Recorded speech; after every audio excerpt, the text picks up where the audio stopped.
साथियों नमस्कार। अधिगम का मनोविज्ञान एवं विकास, इस पर हमने एक असाइनमेंट तैयार की हुई है बुद्धि, इंटेलिजेंस पर। आज हमने जो यह असाइनमेंट बनाया है आपसे साझा करेंगे। बुद्धि अर्थात इंटेलिजेंस मनुष्य ऐसी अनेक विशिष्टताओं से युक्त है जो अन्य प्राणियों में नहीं पाई जाती है। इन विशिष्टताओं में बुद्धि या मानसिक योग्यता का विशेष महत्व है। यद्यपि अन्य प्राणियों में कुछ न कुछ बुद्धि अवश्य पाई जाती है, किंतु मनुष्य में यह सर्वाधिक होती है। इसीलिए मनुष्य को संसार का सबसे बुद्धिमान प्राणी माना जाता है। आइए अब बुद्धि का अर्थ, मीनिंग ऑफ इंटेलिजेंस देखते हैं। विभिन्न मनोवैज्ञानिकों ने बुद्धि की व्याख्या भिन्न भिन्न प्रकार से की है। वर्णन ने कहा है, यद्यपि 40 से अधिक वर्षों से हम बुद्धि परीक्षण की दिशा में कार्य कर रहे हैं, किंतु ये बुद्धि परीक्षण किस तत्व अथवा क्षमताओं का मापन करते हैं यह अधिकृत रूप से नहीं कहा जा सकता है। मनोवैज्ञानिक टर्मन का कथन है कि बुद्धि मापन का यह अर्थ नहीं है कि पहले उसकी पूर्ण परिभाषा ही प्रस्तुत की जाए, परंतु मनोवैज्ञानिकों ने टर्मन की इस बात को सहमति नहीं दी। बुद्धि के लिए तमाम मनोवैज्ञानिकों की परिभाषा को फ्रीमैन ने विश्लेषित किया और सभी परिभाषाओं को 3 वर्गों में रखा, जो निम्नलिखित सारणी से स्पष्ट है। आइए हम सारणी देखते हैं। सारणी है वर्ग में बुद्धि समायोजन की योग्यता। इसमें जो मनोवैज्ञानिकों ने हमें बातें बताई है, इसमें स्टर्न, क्रूज, काल्विन महोदय ने बुद्धि समायोजन की योग्यता यानी इंटेलिजेंस एडजस्टमेंट क्वालिटी, इस पर इन महोदयों ने बातें बताई है। क्रम 2 में बुद्धि सीखने की योग्यता। इस वर्ग में महत्वपूर्ण मनोवैज्ञानिक बकिंघम, डियरबोर्न, थार्नडाइक। तीसरे क्रम में बुद्धि अमूर्त चिंतन की योग्यता। इस वर्ग में मनोवैज्ञानिक के रूप में टर्मन, स्पीयरमैन, बिने ने बुद्धि अमूर्त चिंतन की योग्यता की बातें हमें बताई हैं। आइए अब आगे बढ़ते हैं अगले पृष्ठ पर। बुद्ध की परिभाषाएं, डिफिनीशन ऑफ इंटेलिजेंस। वुडवर्थ के अनुसार बुद्धि कार्य करने की एक विधि है। स्टर्न महोदय के अनुसार जीवन की नवीन समस्याओं के प्रति समायोजन करने की सामान्य चेतन क्षमता ही बुद्धि है। वेल्स कहते हैं, बुद्धि का अर्थ संक्षेप में वह गुण है जिससे व्यक्ति नवीन परिस्थितियों में उत्तम प्रतिमानों का पुनर्योजन करता है। बुद्धि की विशेषताओं पर बात करें, कैरेक्टरिस्टिक ऑफ इंटेलिजेंस पर, तो मनोवैज्ञानिकों द्वारा दी गई परिभाषाओं के आधार पर बुद्धि की विशेषताओं को समझा जा सकता है।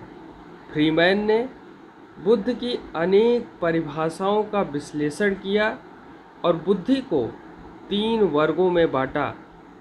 पहला, समायोजन करने की योग्यता के रूप में बुद्धि। दूसरा, सीखने की योग्यता के रूप में बुद्धि। तीसरा, अमूर्त चिंतन के रूप में बुद्धि। बुद्धि की विभिन्न विशेषताओं का उल्लेख निम्नवत प्रस्तुत किया जा रहा है। आइए हम बुद्धि की विशेषताओं पर प्रकाश डालें। बुद्ध की पहली विशेषता है कि बुद्धि एक जन्मजात शक्ति है। यह वंशानुक्रम से प्राप्त होता है। बुद्ध की अगली विशेषता है कि बुद्धि सीखने की क्षमता है। बुद्धि विभिन्न योग्यताओं का समूह है। बुद्धि और ज्ञान में अंतर होता है। लिंग भेद के कारण बुद्धि में अंतर नहीं होता है। अब बढ़ते हैं अगले पृष्ठ पर। बुद्धि के प्रकार, टाइप ऑफ इंटेलिजेंस, इस विषय पर आइए चर्चा करें।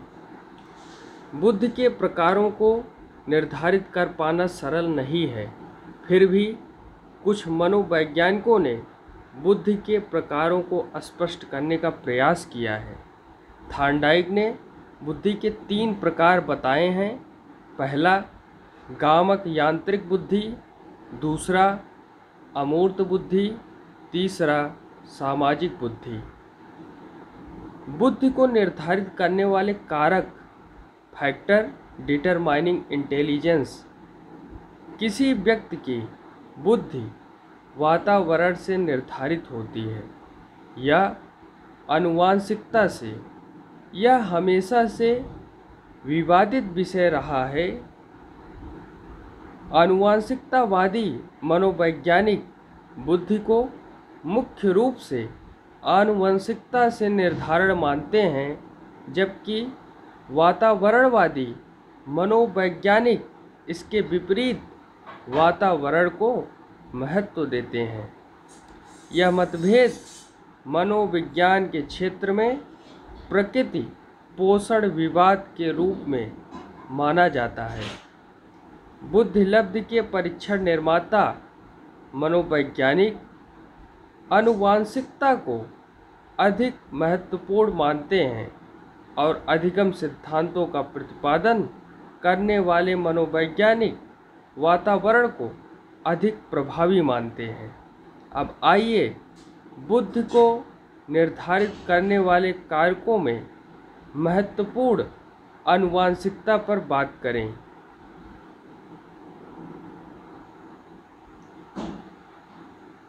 आनुवंशिकता, इस संबंध में अनेक मनोवैज्ञानिकों ने प्रयोग किए हैं और यह निष्कर्ष निकाला कि आनुवंशिकता बुद्धि को प्रभावित करती है। आइए अब अगले पृष्ठ पर बढ़ते हैं और आनुवंशिकता के साथ साथ वातावरणवादी चिंतकों का क्या मानना है, इसे हम अगले पृष्ठ पर देखेंगे।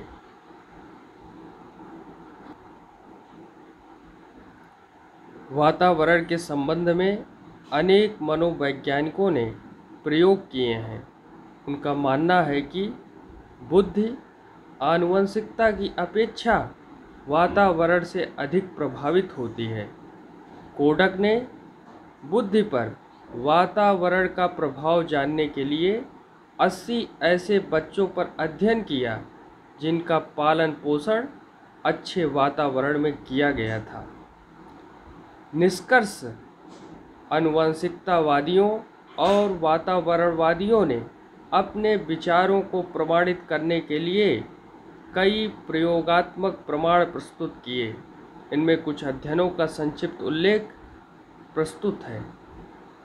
पहला, आनुवंशिकतावादियों के द्वारा प्रस्तुत प्रमाण, जिनमें पहला है सन 1981 में बाउचर्ड तथा मैग्यू ने एक अध्ययन में पाया कि जिन व्यक्तियों में जितना नज़दीकी रक्त संबंध होता है उतनी समान बुद्धिलब्धि होती है।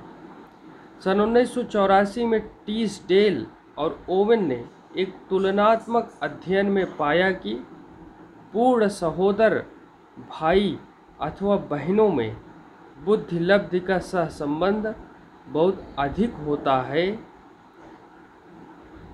सहोदर भाई बहनों में अपेक्षाकृत कम सहसंबंध तथा जिन व्यक्तियों में कोई सहसंबंध रक्त संबंध नहीं था उनमें कोई सहसंबंध नहीं पाया गया। आनुवंशिकतावादियों के द्वारा यह प्रमाण प्रस्तुत किए गए। आनुवंशिकतावादियों के द्वारा तीसरा प्रमाण काफ़ी प्रमुख है, आइए इसे देखते हैं। सन 1972 में जेन्स तथा सन 1978 में मुसिंगर ने अपने अध्ययन में पाया कि बच्चों और उनके जैविक माता पिता में बुद्धि लब्धि का अधिक सहसंबंध है, जबकि बच्चों और उन्हें गोद लेने वाले माता पिता में यह सहसंबंध कम है। अब आइए आगे बढ़ते हैं अगले पृष्ठ पर। वातावरणवादियों द्वारा प्रस्तुत प्रमाण, इनमें पहला है सन 1984 में गॉटफ्रीड ने अपने अध्ययन में पाया कि जिन बच्चों को शैशवावस्था में वातावरणीय उद्दीपन प्राप्त था, उनका बौद्धिक विकास अन्य बच्चों की अपेक्षा अधिक था।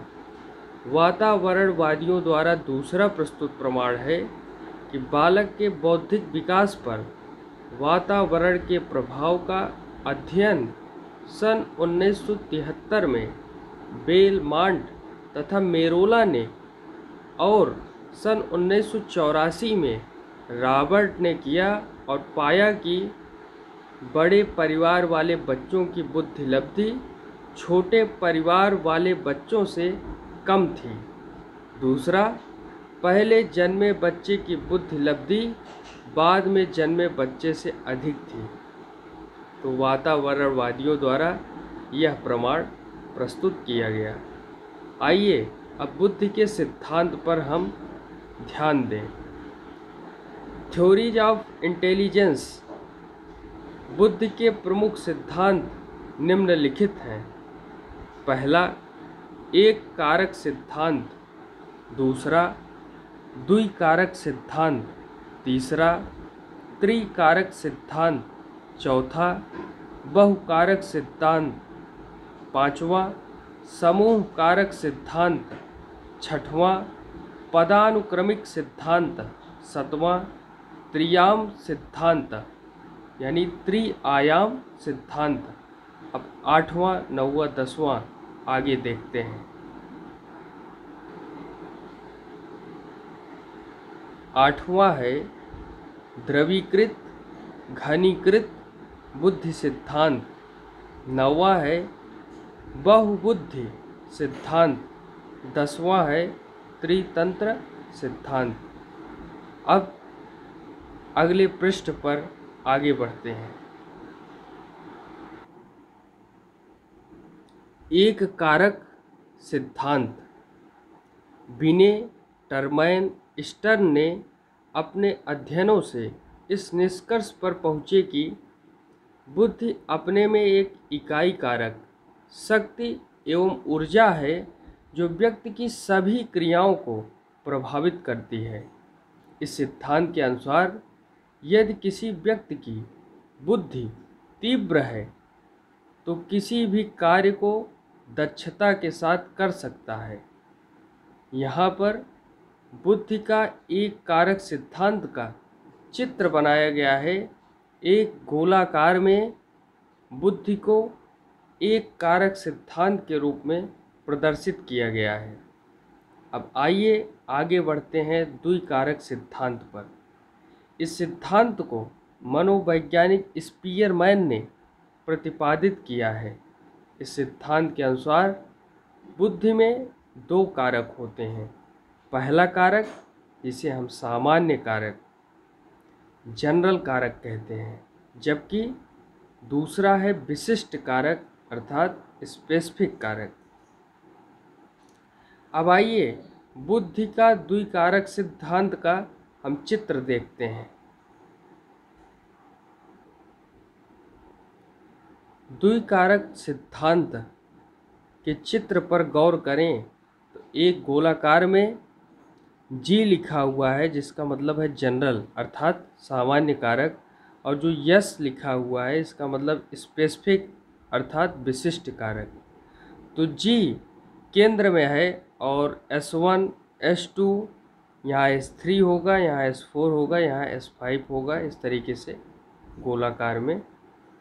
और यह चित्र बुद्धि का द्विकारक सिद्धांत यहाँ प्रदर्शित किया गया है। अब आइए अगले पृष्ठ पर आगे बढ़ते हैं। स्पीयरमैन ने बुद्धि को दो योग्यताओं का योग माना है। सामान्य कारक व्यक्तित्व को सभी प्रकार के कार्यों में सहायता करती हैं और विशिष्ट कारक विशेष कार्यों में सहायक होती है। उदाहरण के रूप में कोई गणित में प्रवीण होता है, कोई कला में, कोई संगीत में और कोई विज्ञान आदि में। इस विशेष कार्यों में प्रवीणता विशिष्ट बुद्धि कारक अर्थात एस फैक्टर द्वारा प्राप्त होती है। सामान्य कार्य में सामान्य बुद्धि कारक अर्थात जी फैक्टर सहायक होता है। आइए जी कारक की विशेषताओं पर नज़र डालें। इनकी विशेषताएं निम्नलिखित हैं। यह कारक सभी व्यक्तियों में पाया जाता है। यह कारक जन्मजात होता है। यह कारक सदैव समान रहता है। सामान्य कारक में प्रत्येक व्यक्ति भिन्न होता है। यह कारक जिस व्यक्ति में अधिक होता है वह दूसरों की अपेक्षा जीवन में अधिक सफल रहता है। ऐसा प्रमाणों के द्वारा इन बातों को लिखा गया है। इस कारक की विशेषताओं पर नज़र डालें तो इनकी विशेषताएं निम्नलिखित हैं। यह कारक भिन्न भिन्न व्यक्तियों में भिन्न भिन्न अर्थात कम या अधिक मात्रा में पाया जाता है। दूसरा, यह कारक क्रिया विशिष्ट होता है अर्थात भिन्न भिन्न क्रियाओं के लिए भिन्न भिन्न प्रकार के विशिष्ट कारक होते हैं। तीसरा, व्यक्ति में जिस विशिष्ट कारक की अधिकता होती है वह उसी में निपुण होता है। अब चौथे और पांचवी विशेषता हम आगे देखते हैं। चौथा है विशिष्ट कारक को अर्जित किया जा सकता है। पांचवा है भिन्न भिन्न व्यक्तियों में भिन्न भिन्न प्रकार के कारक होते हैं। यह व्यक्तिगत भिन्नता का एक कारण होता है। अब पढ़ते हैं अगले पृष्ठ पर। त्रिकारक सिद्धांत पर बात करें तो इस सिद्धांत से स्पीयरमैन ने बुद्धि के जी और एस कारकों को एक साथ जोड़ दिया। इस सिद्धांत के अनुसार बुद्धि परीक्षणों में तीन कारकों की आवश्यकता होती है।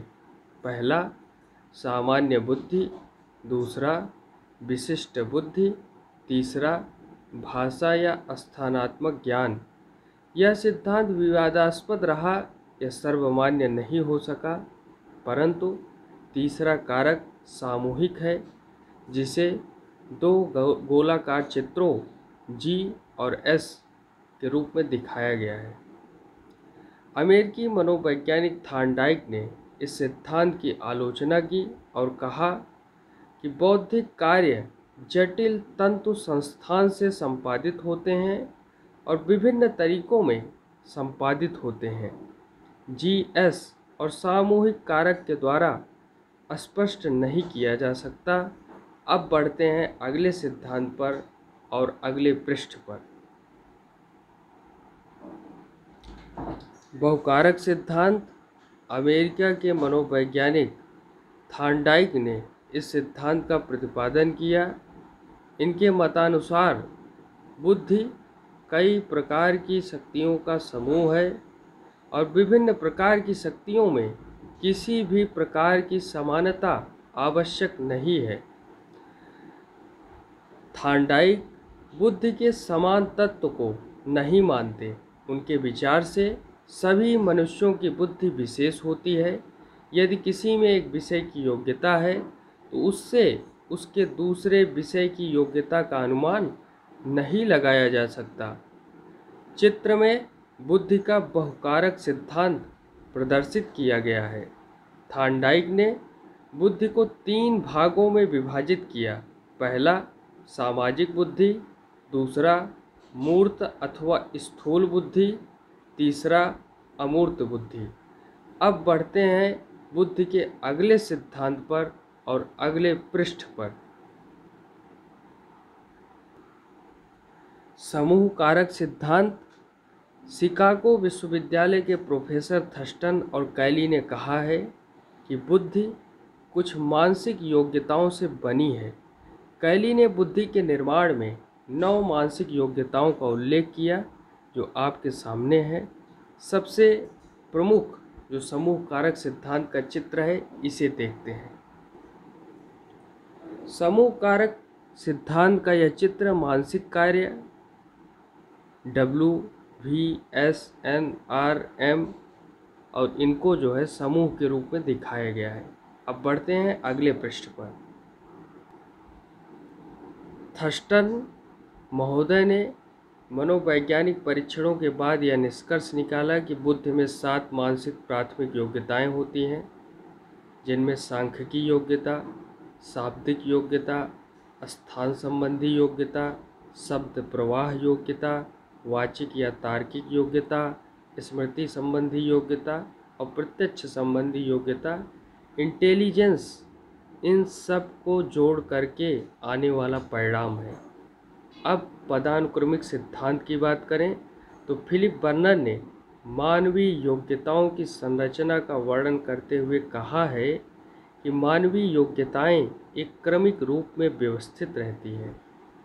अब हम सामान्य कारक को 2 मुख्य समूह कारकों में विभक्त किया गया है, इसे देखते हैं। तो 2 मुख्य समूह कारक शाब्दिक व शैक्षिक योग्यताएं V/ED, दूसरा गतिक व यांत्रिक योग्यताएं K/M। और कैटल ने सन 1963 में द्रवीकृत बुद्धि तथा घनीकृत बुद्धि में अंतर करते हुए हमें बातें बताई हैं। अब बढ़ते हैं अगले पृष्ठ पर। इस चित्र में सामान्य कारक, मुख्य समूह कारक, शाब्दिक व शैक्षिक, प्रयोगात्मक यांत्रिक, लघु समूह कारक, विशिष्ट कारक और सारी बातें बताई गई हैं। यह पदानुक्रमिक सिद्धांत का चित्र है। यह त्रि-आयाम सिद्धांत है। इस सिद्धांत के प्रतिपादक J.P. किलफोर्ड हैं। इनमें 3 आधारभूत आयामों में बांटा गया है, जिनमें संक्रिया, सूचना सामग्री या विषय वस्तु और उत्पाद, और इसे चित्र के रूप में दिखाया गया है। आप चित्र भली भांति देख सकते हैं। अब बढ़ते हैं अगले पृष्ठ पर।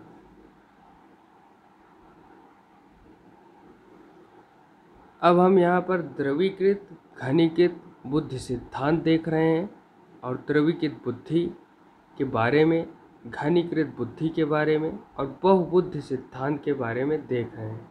अब बढ़ते हैं अगले पृष्ठ पर। यहाँ 7 प्रकार की बुद्धि का उल्लेख किया गया है। भाषाई, तार्किक, गणितीय, स्थानिक, शरीरगतिकी, संगीत, वैयक्तिक आत्म, वैयक्तिक अन्य। ये बहुबुद्धि सिद्धांत का चित्र है। अब बढ़ते हैं अगले पृष्ठ पर। त्रितंत्र सिद्धांत। सन 1986 में रॉबर्ट स्टर्नबर्ग ने त्रितंत्र सिद्धांत के रूप में बुद्धि की व्याख्या की प्रक्रिया उन्मुख ढंग से करने का प्रयास किया, जो यहाँ पर बताई गई है। और उन्होंने 3 उप सिद्धांत बताए हैं: संदर्भात्मक, अनुभवजन्य और घटक। अब बढ़ते हैं अगले पृष्ठ पर। बुद्धि का मापन, मेजरमेंट ऑफ इंटेलिजेंस, इस पर बातें बताई गई हैं, लिखी गई हैं। और बुद्धि परीक्षण आंदोलन का इतिहास, history of intelligence testing movement, जिनमें विनय साइमन परीक्षा की बातें लिखी गई हैं। अब बढ़ते हैं अगले पृष्ठ पर। दूसरा है विनय साइमन परीक्षणों की लोकप्रियता। तीसरा है टरमैन की स्टैनफोर्ड विनय परीक्षा। चौथा है बुद्धि लब्धि का प्रत्यय, जिनमें हमें एक महत्वपूर्ण फार्मूला प्राप्त होता है, IQ बराबर मानसिक आयु बटे शारीरिक आयु गुणे 100, जिसे हमने नीचे लिखा है। अब बढ़ते हैं अगले पृष्ठ पर।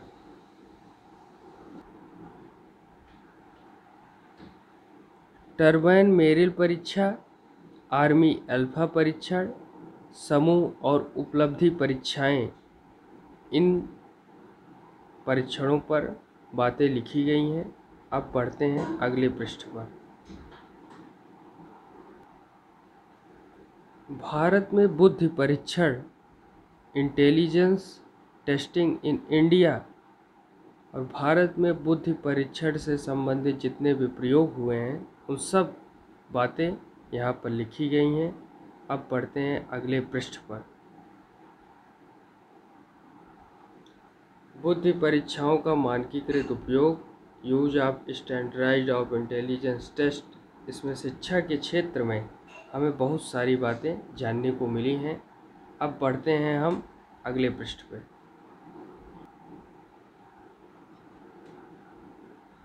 औद्योगिक क्षेत्र में और सेना में किस प्रकार बुद्धि परीक्षणों का प्रयोग किया गया है, ये सारी बातें यहाँ पर हमने लिखने का प्रयास किया है।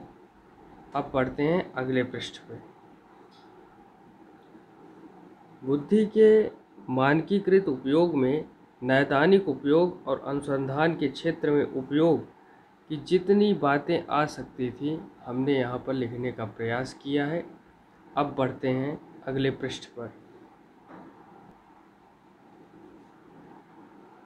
यह बुद्धि इंटेलिजेंस असाइनमेंट का अंतिम पृष्ठ है और इस पे हमने बुद्धि परीक्षण के निष्कर्षों पर कि कौन सा कारण सही है, कौन सा कारण अधिक प्रभावी है, इस पर हमने बातें लिखी हुई हैं और इस असाइनमेंट की चर्चा यहाँ पूरी होती है। अगले टॉपिक में, अगले वीडियो में किसी एक अन्य विषय पर चर्चा करेंगे। तब तक के लिए धन्यवाद। जय हिंद।